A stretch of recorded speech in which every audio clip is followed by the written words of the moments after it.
As fires rage this morning across the country's south-east. In Victoria, dozens of people have been evacuated by a military helicopter as fires threaten huge areas of that state, whipped up by record-breaking weather conditions. And there's devastation in Kangaroo Island this morning. A father and son are confirmed dead after fire ripped through the island.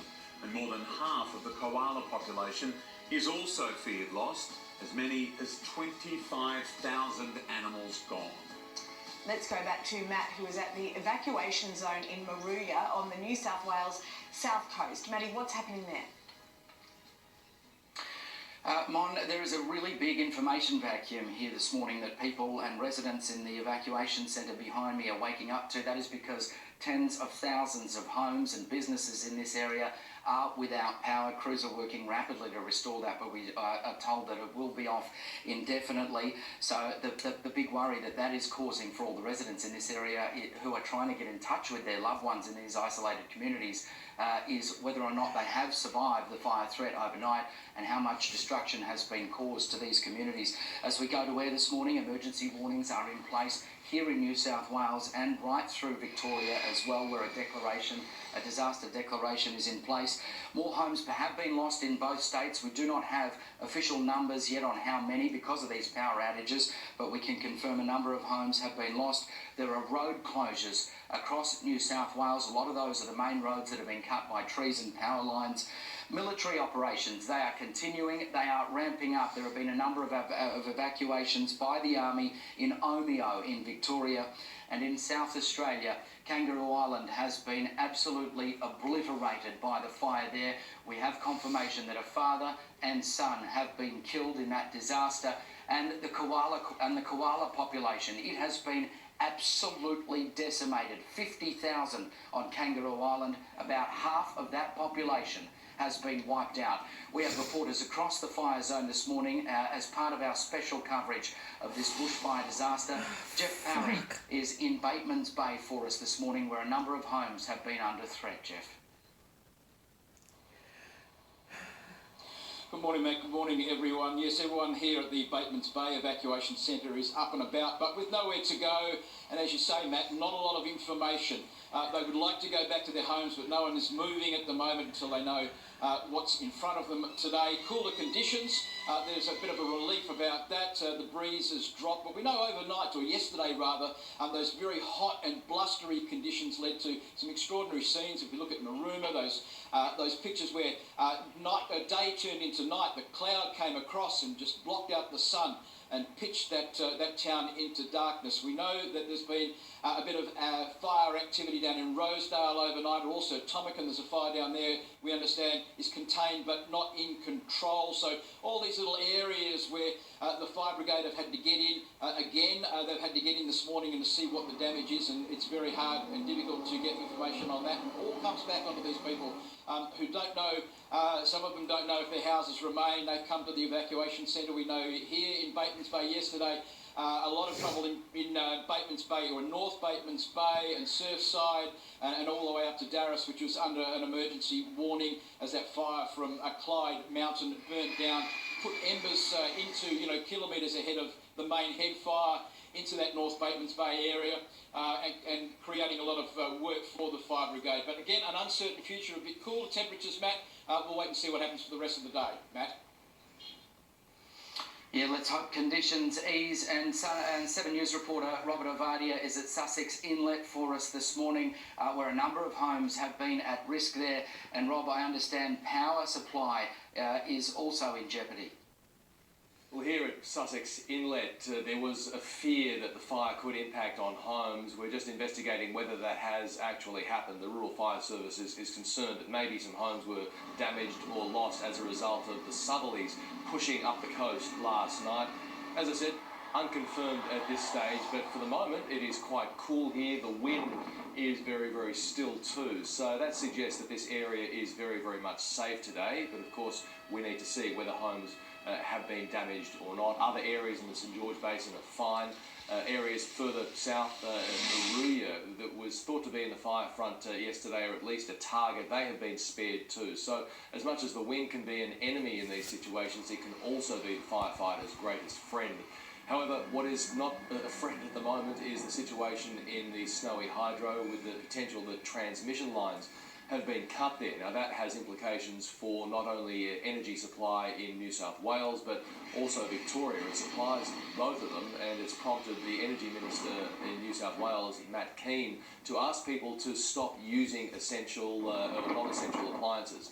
Appliances like dishwashers and pool pumps, pool filters, washing machines, to try to ease the load and ease the pressure. And that situation may well continue for a couple of weeks, depending on how bad that damage in the Snowy Hydro is. Thank you, Rob. Well, Cassie Zervos is in Mallacoota for us. This is, of course, the area we've seen mass evacuations and enormous threat from these fires. Cassie, what was it like there? As we're told, day yesterday turned quite quickly into night. Yeah, that's right, Matt. It was absolutely horrific and incredibly eerie for Mallacoota. A horror reminder of what those residents and holidaymakers went through on New Year's Eve when a raging bushfire took hold. Now, yesterday at 2:30 in the afternoon, it was more like midnight. The sky was red, then turned black. It was incredibly hard to see, hard to breathe, and there was dangerous embers and burnt leaves falling from the sky. There was a briefing late last night to say there was no immediate fire threat to those who are still in town, which is great news for those who are still here. But yesterday, young families with toddlers and children under 5 were meant to fly out of Mallacoota, but because of the horrific weather conditions, they weren't able to do so. So the plan is today, there is another Navy ship coming in, so those who do want to evacuate and leave all of this behind will now have the chance to do so. Matt. Thank you very much, Cassie. Well, David Boywood is in Victoria for us in the township of Bruthen. David, what is the situation there this morning? Well, it's all fairly calm here this morning, Matt. That is the good news, but it was certainly a very different situation just up the road in that small high country town of Omeo yesterday afternoon. Around 350 people had taken refuge on a local oval there as that Ember attack set in around the town, and it was an incredibly stressful moment there for all of those people. And then the ADF has sent in the Chinook and Black Hawk helicopters. Now, I've spoken to one of those residents in the town this morning. Her name is Natalie. She is a mother of 2. She had planned on staying in that town to defend her property. But when those conditions set in yesterday afternoon, well, she said she made a run for it. And she was one of the first people with her 2 girls on one of those helicopters. Now, they have since been relocated to an army base. An incredibly stressful time for that family. I can tell you that Natalie's mum, however, remains in an aged care facility in Omeo. She's still waiting to get word back from her. So a really tough time for these families, and it's a very similar story right up that Tambo Valley as well. Now, here in Bruthen, I can tell you, much cooler today. That is the good news. We've even had a little bit of rain this morning, and the good news is that the Bureau is predicting even more later this afternoon. We need a lot more of it. Thank you, David. We'll check in throughout the morning. Well, Jen Beshwadi is in Canberra for us and has been monitoring the federal government response to this unfolding bushfire crisis. Jen, there's been a lot of people calling for more ADF support as people battle these fires. That looks to have arrived. Yeah, that's right, Matt. The Prime Minister said he's listening to the people after travelling to these fire-affected zones, and now he's responding, announcing a significant change in the way that the federal government offers assistance in natural disasters. Yesterday, saying that he'll no longer wait for the states to ask for assistance, that the federal government is now moving in. As of today, we will see a number of Army reservists be deployed to the firegrounds, up to 3,000 over the coming weeks. There'll be more choppers as well, as David was talking about. The HMAS Adelaide will be deployed from Sydney and will be part of evacuation processes in Victoria and New South Wales. It is a significant move and has been welcomed across the board, including from Labor. However, we have heard this morning from the RFS Commissioner Shane Fitzsimmons, who says that he's very disappointed that he was not told prior to this announcement being made, particularly on a day like yesterday when they were battling catastrophic conditions. Now, I've spoken to the Prime Minister's office this morning. They say that they spoke to the Premier, Gladys Berejiklian, prior to making the announcement, and that's where the protocol is. Cassie Zervos for us there in Canberra. Well, Mark Mooney has been monitoring the situation in South Australia, in Kangaroo Island. Mark, this is going to be we're bad. going to hear in a little bit of time on Sunrise from a neighbour here in the New South Wales South Coast who her neighbour was killed trying to outrun these fires. I understand a similar thing has happened there in Kangaroo Island where a father and son have been killed trying to outrun the flames. Yeah, that's right, Matt. Really tragic stuff here. Dick Lang, 78 years old, and his son Clayton have a property on the island, and they were helping try to save a friend's property on Friday afternoon as this blaze roared through. Sadly, as they left that property heading back to their own farm, they didn't make it through. Clayton was about 200 metres up the highway, and his father was dead in the car. Their family devastated, obviously. Dick's wife Helen, they say they are heartbroken and reeling from this double tragedy, and say that they are deeply touched by people's thoughts at this difficult time. Similar scenes though right across this island. 155,000 hectares has been burned. That's more than a third of the island. It's decimated the koala population here.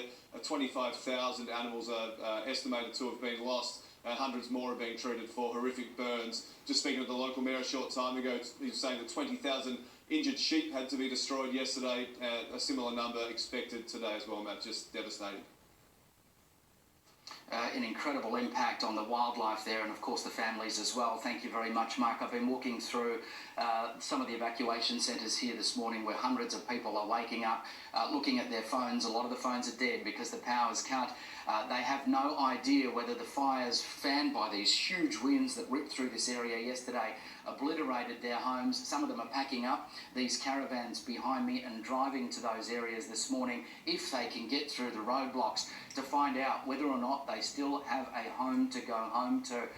It is an incredible mental trauma for people in this area, as you might imagine, while they're trying to get a sense of just how widespread these fires are in this area. We are on standby to go to the New South Wales Rural Fire Service headquarters for an update as this information vacuum starts to take its toll on this area. We will bring you that press conference as it breaks in the next few moments, but first, here's the news with Sally.